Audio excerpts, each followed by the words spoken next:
Glória a Deus. Meus irmãos, recebam a paz do Senhor. Tudo bem com os irmãos? Uma alegria, mais uma vez, né? Podemos ter o privilégio de estar ministrando a palavra do Senhor. Quero agradecer primeiramente a Deus, ao nosso bom Pai, em poder estar fazendo uso de sua palavra mais uma vez. Ao presbítero Denis, Deus abençoe pelo convite, pela oportunidade concedida em estar pensando junto com os irmãos acerca de um texto sagrado que eu creio que o Senhor falará, ou melhor, continuará falando conosco aqui nessa noite. Quantos creem dessa forma? Diga amém. Graças a Deus. Feliz em rever o meu vizinho, né? Para quem não sabe, o Robson, pelo menos por enquanto, né? Digo por enquanto porque não sei se ele sabe, porque faz um tempo que a gente não para. É vizinho e faz um tempo que a gente não para conversar. Veja como funcionam as coisas. Nós tivemos aí a oportunidade, também ao mesmo tempo, o privilégio de congregarmos muito tempo juntos. Robson, na verdade, ele é obreiro da casa do Senhor, evangelista, Robson. Eu sei que eles não fazem questão por nomenclatura, mas a honra tem que ser dada. A sua esposa Marilene, que também é missionária, né? São obreiros da casa do Senhor que já lidam na linha de frente, propriamente dito, há uns bons anos, né? Deus abençoe, feliz em revê-los aqui, junto com ele, seus filhos aí que nos acompanham. Amém, queridos? Abra a tua Bíblia comigo, por gentileza.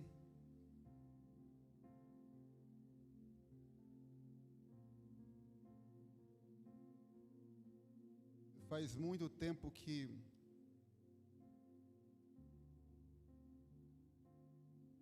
eu não ministro sobre essa palavra, queridos, mas o Senhor tem feito ela arder muito em meu coração durante essa semana. E se assim o Senhor tem feito, eu creio que se pelo menos esta palavra servir para pelo menos uma pessoa, ela já surtiu o efeito para a qual ela foi enviada. Hebreus capítulo 11, e o verso de número 33 e o verso 34. Glória a Deus.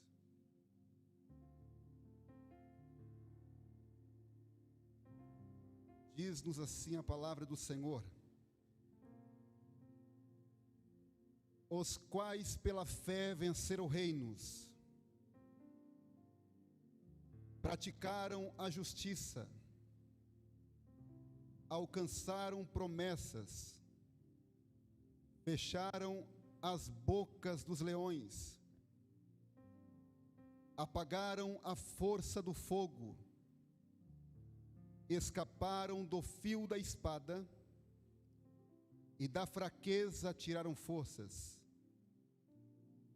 Na batalha se esforçaram, puseram em fugida os exércitos dos estranhos.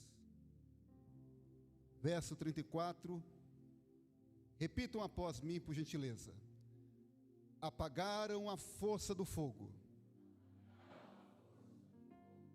escaparam do fio da espada, e da fraqueza tiraram forças. Mais uma vez, da fraqueza tiraram forças. Mais uma vez, para ficar bem enfatizado, da fraqueza tiraram forças. Aplauda o Senhor glorificando o nome dele, queridos.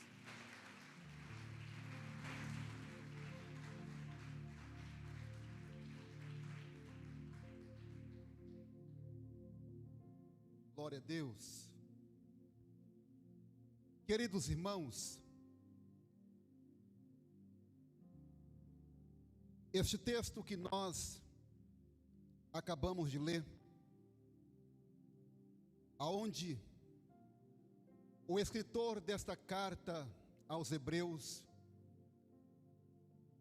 ele está tentando dar uma injeção de ânimo aos cristãos judeus daquela época, porque eles estão vivenciando uma época em que o exército romano, juntamente com as suas tropas muito bem preparadas, entravam em suas casas, devastavam e destruíam com tudo. Agora, este escritor, ele começa a trazer um relatório lá do Antigo Testamento, da primeira aliança, acerca de grandes homens de Deus, que tiveram as suas vidas ceifadas, dizimadas, por amor ao ide do Senhor. Ele começa a detalhar, a esmiuçar acerca de alguns personagens que permearam esta terra, deixando um rastro de fidelidade. E ele vai dizer que muitos foram mortos, muitos foram torturados, e eu mesmo poderia até mesmo acrescentar em dizer que o profeta Isaías também, quem sabe, poderia estar nesta lista, porque a tradição vai nos dizer que Isaías, tentando fugir de uma severa perseguição na época do ímpio e perverso rei Manassés, a tradição diz que ele esconde-se dentro de um tronco oco de uma árvore e fora cerrado ao meio.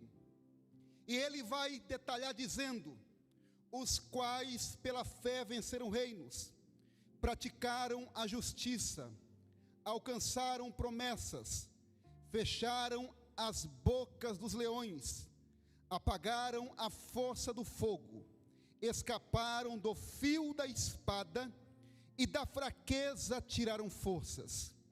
Quando ele diz, escaparam, ou melhor, os quais pela fé venceram reinos, ele está fazendo menção do profeta Daniel, que sobreviveu dentro da corte babilônica. Quando ele diz, fecharam as bocas dos leões, ele também está fazendo menção do mesmo profeta Daniel, que também sobreviveu dentro da cova dos leões. Quando ele diz, verso 34, apagaram a força do fogo, ele está fazendo menção de Sadraque, Mesaque, Abednego, cujo nome, Misael, Ananias e Azarias, que também sobreviveu dentro das quentes fornalhas babilônicas. Quando ele diz, escaparam do fio da espada, eu acho lindo isso, ele está fazendo menção do apóstolo Pedro, presbítero Denis. Por quê? Porque a Bíblia diz que quando Herodes manda matar Tiago à espada, ele achando que isso não foi o suficiente, ele manda prender o apóstolo Pedro para ser morto no outro dia pela mesma espada de Herodes. Só que em contrapartida a isso, a Bíblia vai nos dizer que enquanto Pedro estava preso lá pela espada de Herodes, a igreja primitiva fazia uma contínua oração em pró da vida de Pedro. Você não entendeu? Enquanto Pedro estava preso, a Bíblia diz que a igreja primitiva fazia uma contínua oração em pró da vida do apóstolo Pedro. Quando a Bíblia fala de contínua oração, eu entendo mais ou menos assim: olha, eu vou pegar aqui um período de 1 hora, quando eu acabar aqui, você gruda de lá, tudo bem? Alguém entendeu isso? Quando ele acabava o período ininterrupto de oração, alguém grudava do outro lado, era dizendo assim: ó, nós não vamos parar de orar enquanto Deus não soltar o apóstolo Pedro dentro daquele cárcere. Quando eu ouvi aqui a Cris dizendo que quando eles vão a campo, alguém estava orando aqui, eu disse: é isso, a chave da vitória é isso. Enquanto alguém vai, outro fica. Se você não pode ir, subsidie alguém que pode ir, para que ele possa entrar no território de Satanás e dizer: esta vida que está aí nas tuas garras, ela não pertence a ti. Esta vida que você tem entrado e tem feito bagunça, nós vamos resgatar, não na força do nosso braço, mas na força daquele que disse: vai, porque eu te dou proteção, vai, porque eu te dou poder. Eis que vos dou poder para pisar escorpião e serpente, e se beberdes alguma coisa mortífera, não te fará dano algum. Por quê? Porque você está indo na força do Senhor. Aleluias. Quando ele diz: da fraqueza tiraram forças, eu acredito que ele está fazendo menção do apóstolo Paulo, que eu particularmente acredito que foi ele quem escreveu a carta aos Hebreus. Uma crença minha, porque ele vai dizer que quando ele pensava que estava fraco, é aí que ele estava forte. Certa vez ele disse assim: quem me livrará do corpo dessa morte? O bem que eu devo fazer, este eu não faço. O mal que eu não devo, quando eu menos paro para pensar, este eu já cometi. Quem me livrará do corpo desta morte? Aí o Senhor olha para ele e diz assim: Paulo, a minha graça te basta, Paulo. Porque todas as vezes que nós achamos que estamos fracos, entenda uma coisa, que a pessoa que se sente a mais fraca espiritualmente, que está aqui nesta noite, é mais forte do que qualquer demônio que está no inferno neste momento. Porque você não está aqui pela tua própria fortaleza, não. Você não está aqui pelos teus méritos, não. Você está aqui pelos méritos de Cristo. Você está aqui porque a cruz está vazia.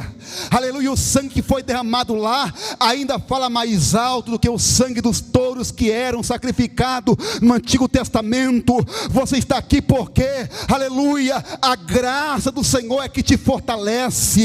É a força motriz que te dá ânimo, que te dá vigor, que te dá ânimo para você levantar todos os dias e dizer: Senhor, obrigado, porque se eu estou de pé, é porque o Senhor tem me mantido de pé na tua presença.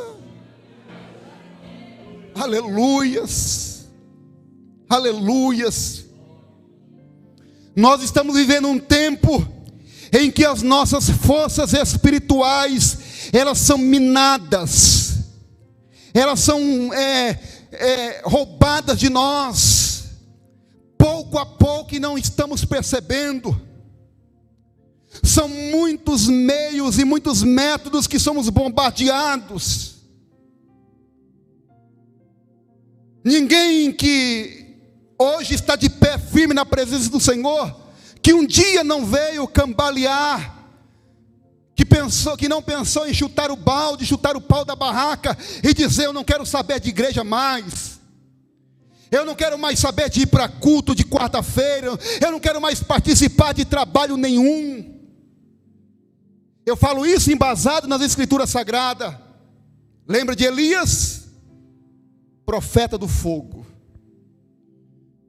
Era o Pedrão do Antigo Testamento, era Elias. Pavio curto. Elias era o protótipo de Pedro no Antigo Testamento. Homem de poucas palavras, mas homem incisivo na mensagem que ele tinha para entregar. Certa feita ele se apresentou ao rei Acabe e disse assim: olha aqui, rei, vive o Deus perante cuja face estou, que segundo a minha palavra. Eita, profeta do quilate de Elias, hein? Está faltando profeta do quilate de Elias. Estou falando de profeta, não aqueles que reivindicam o título de profeta. Eu sou profeta. Não, profeta que é profeta, ele não diz que é profeta. Ele não reivindica para si o título de profeta. Lembra? Vejo que este que passa aí é um santo homem de Deus. As pessoas notavam quem era ele. Ele chega para Acabe, ele vai na fonte e diz: vive o Deus perante cuja face estou, que segundo a minha palavra não haverá nem chuva e nem orvalho sobre a terra. Deus não tinha mandado ele profetizar. Não, pastor, não. E por que ele profetizou? Porque ele tinha crédito com Deus. Eu penso que Deus olha do céu para a terra e diz assim: rapaz, tu é corajoso mesmo, hein? Preparou aí um abacaxi daqueles para poder descascar aqui em cima. Mas tudo bem, tu tem crédito comigo, profetiza aí embaixo que eu assino aqui em cima.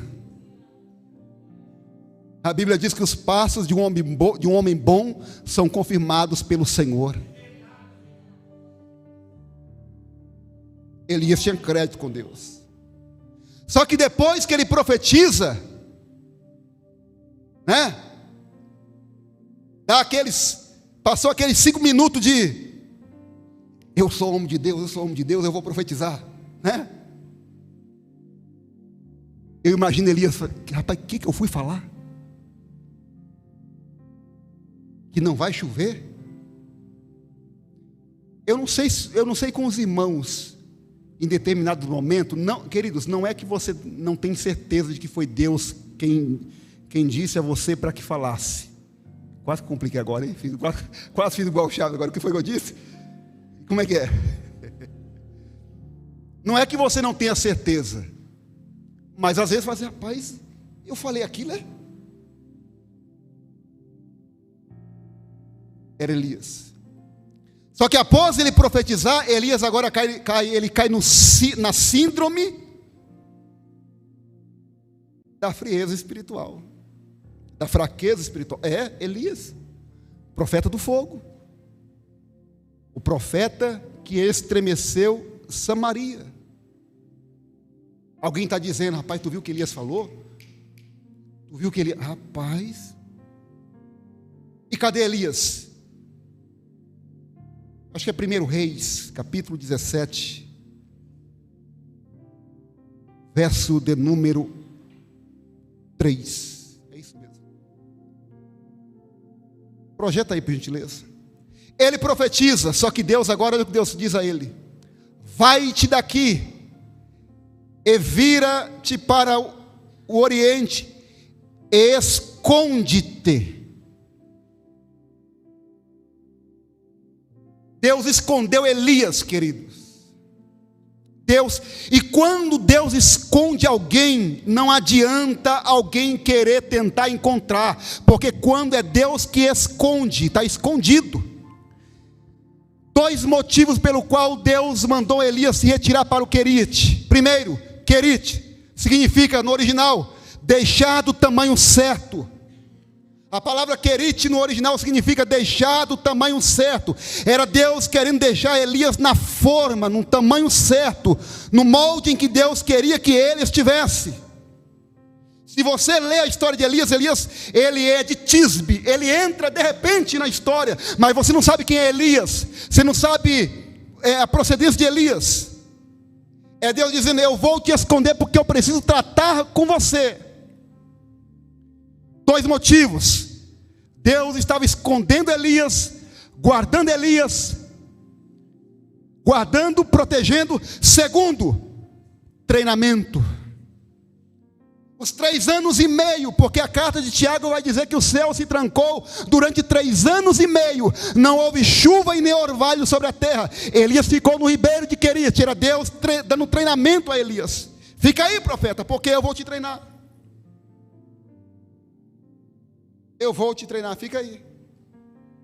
Só que esse momento em que Elias está ali, ele cai em uma profunda depressão. Porque se você observar os versículos mais adiante, quando ele está lá em Horebe, ele está dizendo: Senhor, mataram todos os teus profetas à espada, e só eu fiquei. Deus vai dizer: não, negativo. Não tem só você de crente, Elias. Tem 7.000 joelhos que ainda não se dobrou diante de Baal. Porque às vezes é assim, a gente acha que nós somos a última bolacha do pacote, é só nós de crente, né? Parece que o céu gravita em torno de nós, é só nós que sofremos, é só nós que passamos prova, é só nós que estamos desanimados, é só o pastor que a vida inteira é forte, é só o pastor que ora. Ou você acha que muitas das vezes não me dá vontade de não orar, de não ler a Bíblia? Se dá, mas é nesse momento que Deus está dizendo: dizendo: ei, levanta daí, sacode a poeira. Você está em querite, está em treinamento. Eu vou te deixar do tamanho certo, porque depois que acabar o período de treinamento, você vai se apresentar a Acabe novamente.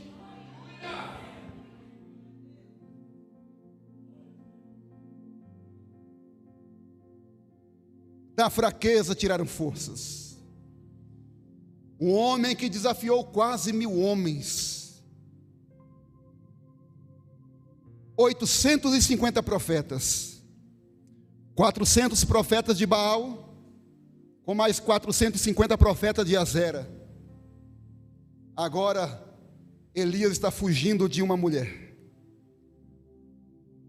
Pastor, o que tem de errado com a mulher? Não tem nada de errado, mas se você observar a proporção. Mas também Jezabel, aqui para nós, né? Se Satanás é o pai da mentira, aquela deve ser a prima então, né? Pensa numa mulher endemoniada, era Jezabel. Pensa num trem perturbado, que não era os demônios que entravam nela, era ela que entrava nos demônios, deixava os demônios tudo perturbado. Era Jezabel.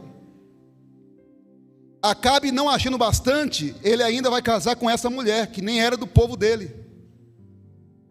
Ele faz aliança com o pai dessa mulher, Etbaal, casa-se com ela e traz todos os demônios para o território de Samaria. O que é interessante é que Acabe para frente, os seus antecessores também, no finalzinho você vai ver assim, ó, e fez o que era mal aos olhos do Senhor. Deus chamou esses reis para ser um protótipo do Messias. E eles faziam tudo ao contrário. Elias está fugindo dessa mulher. Elias está fraco espiritualmente. Queridos, eu não sei se você já teve a oportunidade de expulsar entidades ou legião, que depois que termina o processo, você sai, parece que tomou uma surra, com as costas doendo. Você sai, parece que você acabou de bater uma laje, de encher uma laje de 500 metros quadrados. Você sai arrebentado. Elias, represália. As represálias estavam caindo sobre ele. Ele caiu em um processo de fraqueza espiritual. Mas Deus havia escondido o profeta. Disse, em outras palavras, aqui ninguém te acha. Fica tranquilo, você está nas minhas mãos, Elias. Sabe o que Deus está te dizendo? Fica tranquilo, porque você está na palma das mãos dele. Fica tranquilo, porque Deus te trouxe aqui nessa noite para te dizer que ninguém vai tocar em um fio sequer da tua cabeça. Represálias vão vir, mas na tua integridade física ninguém vai mexer, diz o Senhor. É Adilson, né? Deus manda te dizer que Ele está injetando força, ânimo sobre a tua vida aqui nesta noite, tá? Porque a vontade que dá é aquilo que eu ilustrei aqui, é chutar o balde mesmo, chutar o pau da barraca, né? É ir para cima mesmo. Mas o Senhor manda te dizer que você vai vencer não pela força do teu braço, você vai vencer pela força do Senhor. Quantos acreditam nisso que está sendo dito aqui? Deus tem vida nova para você, filho. Deus tem uma nova história para a tua vida. Ó, olha assim para trás. Olha assim para trás. Onde você está, olha para trás. Agora olha para mim aqui. Deus manda te dizer que do teu passado Ele não se lembra mais, tá? Há um novo tempo para a tua vida, uma nova história. Há um recomeço que Deus está escrevendo e dizendo: Adilson, eu vou fazer com que você entre por aqui e saia aqui, porque os teus caminhos estou eu limpando, porque eu sou aquele que entro, eu faço veredas novas, eu preparo um caminho novo para você. E eu vi um grande leque se abrindo, e Deus dizendo: diga para o meu filho, enquanto ele está aqui, eu estou fechando sepultura. Enquanto ele está aqui, eu estou trabalhando, diz o Senhor. Aleluia.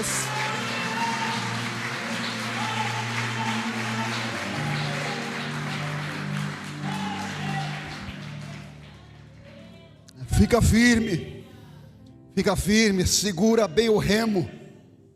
Segura bem o remo. Deus estava escondendo Elias. Senhor, mataram todos os teus profetas à espada. Elias, fica aqui, filho. Fica aqui. Oh, e não tem coisa boa do que ficar aos pés do Senhor. Salmo 91. Aquele que habita no esconderijo do Altíssimo. Elias estava no esconderijo de Deus. À sombra do Onipotente descansará. Era Deus dizendo para Elias: fica aqui, filho, descansa. E se você ler o verso de número 10 do capítulo 18 de 1 Reis, olha só o que diz. Capítulo 18 de 1 Reis, verso 10. Vive o Senhor teu Deus. Isso aqui é Obadias dizendo para Elias, quando encontrou Elias, porque Elias estava procurado vivo ou morto. Aquelas placas de filme, procura-se vivo ou morto. Era Elias. Olha o que ele diz: vive o Senhor teu Deus, que não houve nação nem reino. Isso não é hipérbole não, querido, isso é real. Não houve nação nem reino aonde o meu Senhor, quem? Acabe, não me mandasse em busca de ti, Elias. E onde Elias estava? Escondido. Quem havia escondido Elias? Você lembra na época de pique-esconde? Ô irmão, era difícil de me achar, viu? Era difícil de me achar. Uma turma de 30 adolescentes correndo, brincando. Eu era o último a ser achado. Eu escondia muito bem escondido. Mesmo assim, pegava uns ainda bons de brincadeira, às vezes me achava ainda. Pastor Ismael, não tem nem como esconder, né? Achava facinho, pastor Ismael. Só que Elias não estava brincando de pique-esconde. Era Deus quem havia escondido o profeta Elias. Ninguém achava ele. O homem diz assim: procuramos você em todo o reino. Varremos a terra te procurando. Se fosse nos dias de hoje, divulgamos nas redes sociais, nada de tu, Elias. Falamos na Voz do Brasil, nada de te achar onde tu estava, Elias. Quando Deus esconde, Deus tem pelo menos duas finalidades pelo qual Ele esconde. Primeiro, proteção. Segundo, treinamento. Fica no querite de Deus. Pastor, ninguém está me vendo. E quem foi que disse que o homem precisa te ver?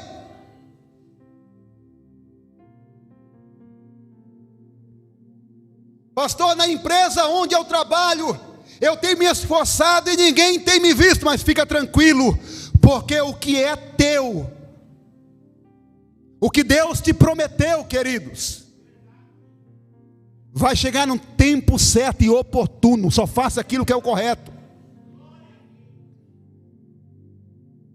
Entenda que no esconderijo de Deus ninguém te acha. No esconderijo de Deus tem proteção para você.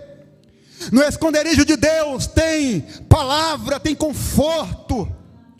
No esconderijo de Deus você não passa frio. No esconderijo de Deus, Deus manda corvo. No esconderijo de Deus, Deus manda providência. Mas enquanto isso, não fique ocioso no esconderijo. O que eu faço, pastor? Ore, leia a Bíblia, jejua, se consagre, porque haverá um tempo em que você vai ter que se apresentar a Acabe novamente.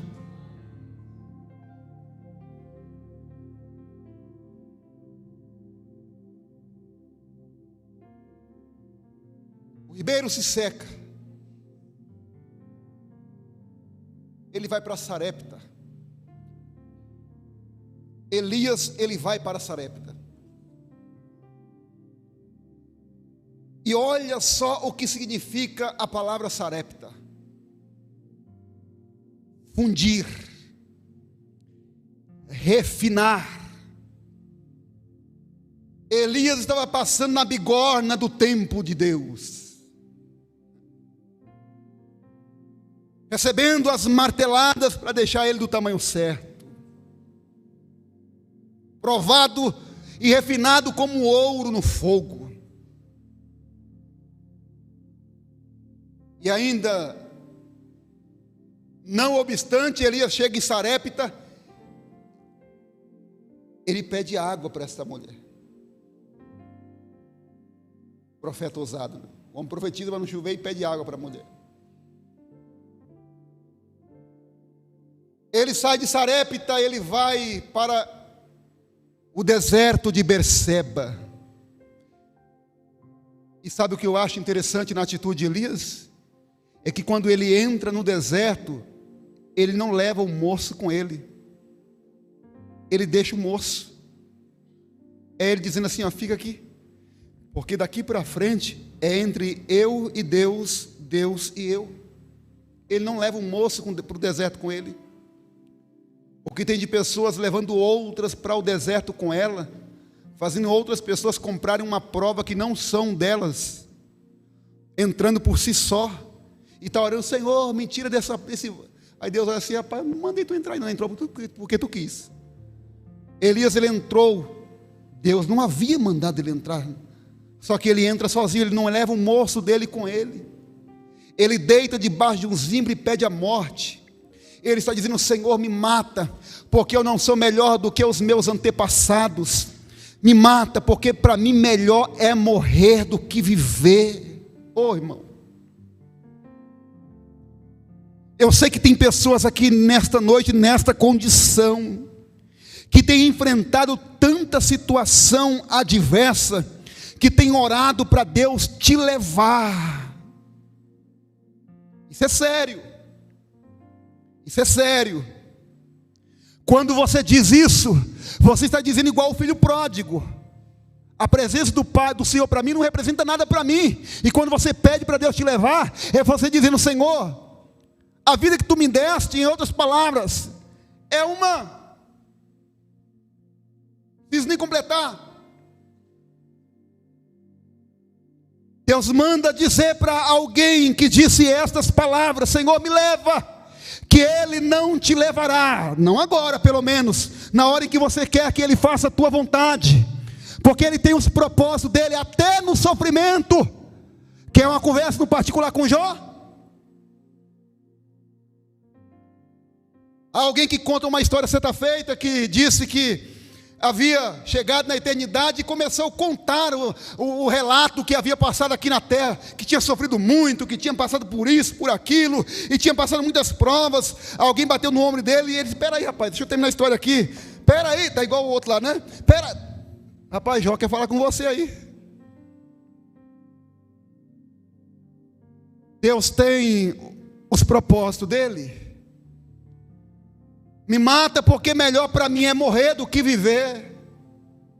Ele deita debaixo de um zimbro e pede a morte, ele dorme. E a Bíblia diz que Deus manda anjo com alguns bocados de pães e água para ele, diz, come e bebe, porque muito comprido será a tua caminhada. E veja se não é assim que acontece conosco. Nós vamos a um culto, nós entramos culto e saímos culto. Nós ouvimos Deus falando conosco, através do louvor, através da palavra. Nós saímos de um culto como esse, entra segunda-feira, e fala, rapaz, culto de ontem ó, foi maravilhoso, Deus falou comigo na palavra, Deus falou comigo no louvor, né? Recebemos aquela injeção de ânimo para nós caminharmos. Era Elias, come e bebe, porque muito comprido será a tua caminhada. A Bíblia diz que com a força daquele alimento, ele caminhou 40 dias e 40 noites até o Horebe de Deus. Só que quando chegou lá, ele foi se esconder dentro da caverna novamente. Não é assim que acontece conosco. Ouvimos uma palavra, um louvor, a gente fala, agora vai. Agora vai. Caminhamos 1 milha, 2 milhas, e daqui a pouco estamos ali de novo, capengando espiritualmente. Parece que a palavra não surtiu efeito. Queremos nos esconder dentro da caverna. Fraqueza espiritual. Nem o profeta do fogo escapou disso, querido. Só que dentro da caverna a Bíblia diz que houve um terremoto. Deus não estava no terremoto. Depois do terremoto houve o vento, e Deus também não estava no vento. Após o terremoto, o vento, veio o fogo, e Deus também não estava no fogo. Deus está nas mínimas coisas, querido. Ele está no cajado de Moisés que abre o mar vermelho. Ele estava na capa do mesmo Elias, ou de Eliseu que abriu o rio Jordão. Ele estava no lenço de Paulo quando curava. Ele estava em muitas coisas simples. Após os 3 elementos da natureza, vento, fogo e terremoto, brada uma voz lá do alto da colina e diz: Elias, o que fazes aí, Elias? Deus está dizendo para alguém aqui: o que tu fazes aí? Senhor, eu estou escondido. Não, é tempo de se apresentar. É tempo de se apresentar, porque tem muita gente que está igual aquele jogador de futebol, que quando vê que o time está sendo enquadrado, ele se esconde dentro de campo, né? A seara é grande, está precisando de ceifeiro. Se você está no esconderijo de Deus, Deus te guarda, Deus te protege, mas no teu esconderijo próprio, não. É tempo de se apresentar, é tempo de entrar em campo, é tempo de vestir a camisa. Não estou falando de camisa denominacional, estou falando da camisa do reino. É tempo de vestir a camisa e dizer: Senhor, conta comigo, Senhor. Senhor, eu quero. Senhor, eu preciso. É tempo, querido. Coloque-se de pé, por gentileza, com a permissão do pastor.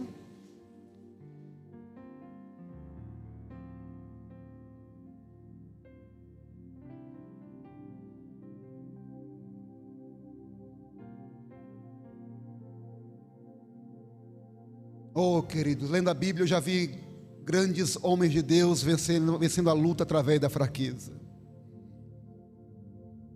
Porque não é com a força do nosso braço, não. Grandes homens de Deus que venceram a luta através da batalha espiritual ou da fraqueza espiritual. A Bíblia diz que certa feita Deus chamou a Moisés e disse assim: Moisés, vem cá. Desce até a terra do Egito e salve o meu povo que está sendo massacrado e humilhado nas mãos de Faraó.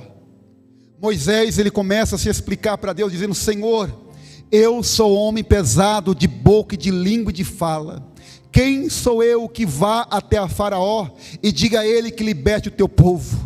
Moisés, sendo um homem pesado de boca e de língua e de fala, ele representava homem fraco, mas foi através da fraqueza de Moisés que Deus tirou cerca de 3 milhões da terra do Egito. Posteriormente Deus chama agora a Gideão. A Bíblia diz que Gideão, ele era o menor na tribo de seu pai. A Bíblia diz que Gideão, sendo menor, ou melhor, ele sendo menor, ele representava homem fraco, mas foi através da fraqueza de Gideão que Deus usou ele com apenas 300 homens para vencer uma grande multidão midianita. Esse vocês conhecem quem? Davi. A Bíblia diz que Davi também ele era o menor na casa de seu pai Jessé, o belemita, mas a Bíblia diz que Davi, sendo menor, ele matou o leão, o urso e o gigante. E o que eu aprendo aqui? Que é nesta tua luta, é nesta tua pequena força espiritual que Deus está injetando ânimo, injetando graça, injetando força em você, e dizendo que aqueles que dizem que pode, que é, que vai, que faz, eles não são, não podem, não vai e nem faz, porque quem é, quem pode, quem vai e quem faz está aqui nesta noite e chama-se Jesus de Nazaré para te dar vitória, diz o Senhor. Aleluias. Curva a tua cabeça, querido. Ó Deus bendito e eterno, eu te louvo e te exalto pela tua palavra. O Senhor falou conosco aqui nesta noite de uma forma especial, Senhor. Senhor, que aquilo que o Senhor trouxe ao nosso entendimento para nós refletirmos, possa encontrar guarida, Senhor, porque a tua palavra é poderosa para quebrar barreiras sentimentais, barreiras emocionais. A tua palavra é poderosa, Senhor, para entrar aonde palavras humanas não podem entrar. Senhor, eu te agradeço por tudo que o Senhor fez conosco, em nosso coração aqui nesta noite. Muito obrigado, Senhor. Eu te louvo, Pai, por tudo, em o nome de Jesus, Senhor. Esta é a tua palavra que o Senhor colocou ao meu coração para entregar à tua noiva, que é a tua igreja, em Cristo Jesus. Obrigado, Senhor. Amém, queridos. Obrigado. Deus abençoe. Aplaudo o nome do Senhor. Deus abençoe.